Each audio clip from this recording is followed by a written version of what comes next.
ఆంధ్రప్రదేశ్ రాజకీయ ముఖచిత్రం ఒక్కసారిగా అనూహ్యమైన మలుపులు తిరిగింది. గడిచిన ఎన్నికల ఫలితాల తర్వాత వైఎస్ జగన్మోహన్ రెడ్డి రాజకీయ భవిష్యత్తుపై రకరకాల ఊహాగానాలు సాగుతున్న తరుణంలో దేశ రాజధాని ఢిల్లీ నుంచి వెలువడిన ఒక వార్త ఇప్పుడు రాష్ట్ర రాజకీయాల్లో పెను సంచలనంగా మారింది. అసలు ఎవరు ఊహించని విధంగా కేంద్ర ప్రభుత్వం నుంచి జగన్కు లభించిన ఈ మద్దతు కేవలం వైసీపీ శ్రేణుల్లోనే కాకుండా అటు కూటమి ప్రభుత్వంలో కూడా తీవ్ర చర్చకు దారితీస్తుంది. ప్రధానంగా జగన్పై ఉన్న అక్రమాస్తుల కేసు మరియు ఇతర న్యాయపరమైన చిక్కుల విషయంలో కేంద్ర పెద్దల వైఖరిలో స్పష్టమైన మార్పు కనిపిస్తుందనేది ఈ తాజా పరిణామం సారాంశం. గత కొంతకాలంగా ఢిల్లీ పర్యటనకు దూరంగా ఉంటున్న జగన్కు అనూహ్యంగా అమిత్ షా కార్యాలయం నుంచి పిలుపు రావడం మరియు అక్కడ జరిగిన అంతర్గత చర్చలు ఆయనకు సానుకూలంగా పరిణమించాయని విశ్లేషకులు భావిస్తున్నారు. రాష్ట్రంలో ప్రస్తుత ప్రభుత్వం జగన్ను టార్గెట్ చేస్తూ వరుసగా విచారణ జరిపిస్తున్న తరుణంలో కేంద్రం నుంచి ఆయనకు రక్షణ లభించేలా ఒక హామీ లభించినట్టు తెలిసింది. ముఖ్యంగా రాజ్యసభలో మరియు ఇతర జాతీయ అంశాల్లో వైసీపీ మద్దతు కేంద్రానికి అవసరమైన నేపథ్యంలో జగన్కు ఒక బ్రహ్మాండమైన శుభవార్త అందినట్లు సమాచారం. ఇది కేవలం రాజకీయ మద్దతు మాత్రమే కాదు, జగన్కు వ్యక్తిగతంగా ఉన్న న్యాయపరమైన సవాళ్ళలో ఊరట కలిగించే అంశమని రాజకీయ వర్గాల్లో ప్రచారం జరుగుతుంది. ఢిల్లీ నుంచి అందిన ఈ గ్రీన్ సిగ్నల్తో జగన్ మళ్లీ పునర్వైభవాన్ని పొందే అవకాశం కనిపిస్తుంది.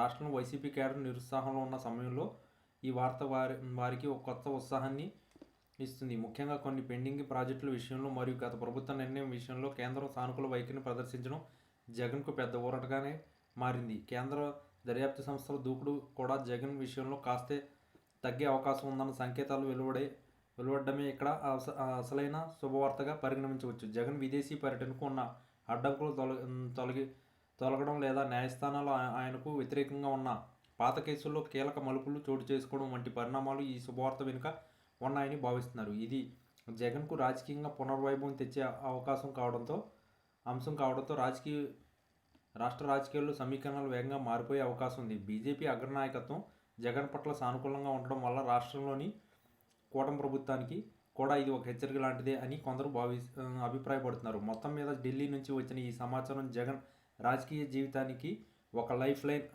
లాంటిది. అసలు ఊహించిన ఈ పరిణామం జగన్కు ఏ స్థాయిలో మేలు చేస్తుందో రాబోయే రోజుల్లో స్పష్టమవుతుంది. ఈ పరిణామం జగన్ను మళ్ళీ యాక్టివ్ పాలిటిక్స్లోకి తీసుకురావడమే కాకుండా రాష్ట్ర రాజకీయాల్లో ఆయనను తిరిగి కీలక శక్తిగా మార్చే అవకాశం మెండుగా కనిపిస్తుంది. నేను ఈ అంశంపై మరింత లోతైన రాజకీయ ఉన్నప్పుడు లేదా రాబోయే ఎన్నికల్లో సమీకరణాలపై రిపోర్ట్ సిద్ధం చేయమంటారా? ఈ వీడియో కనుక మీకు నచ్చినట్లయితే please like, share and subscribe channel. మరిన్ని వీడియోస్ కోసం మా ఛానల్ని సబ్స్క్రైబ్ చేయడం మాత్రం మర్చిపోకండి. మీ ఫ్రెండ్స్, ఫ్యామిలీస్ కూడా ఈ వీడియోని తప్పకుండా షేర్ చేయండి. ఇలాంటి మరిన్ని వీడియోస్ కోసం మా ఛానల్ని సబ్స్క్రైబ్ చేసుకుని మీ ఫ్రెండ్స్, ఫ్యామిలీస్కి షేర్ చేయండి. లైక్ చేయండి, షేర్ చేయండి, కామెంట్ చేయడం మాత్రం అసలు మర్చిపోకండి.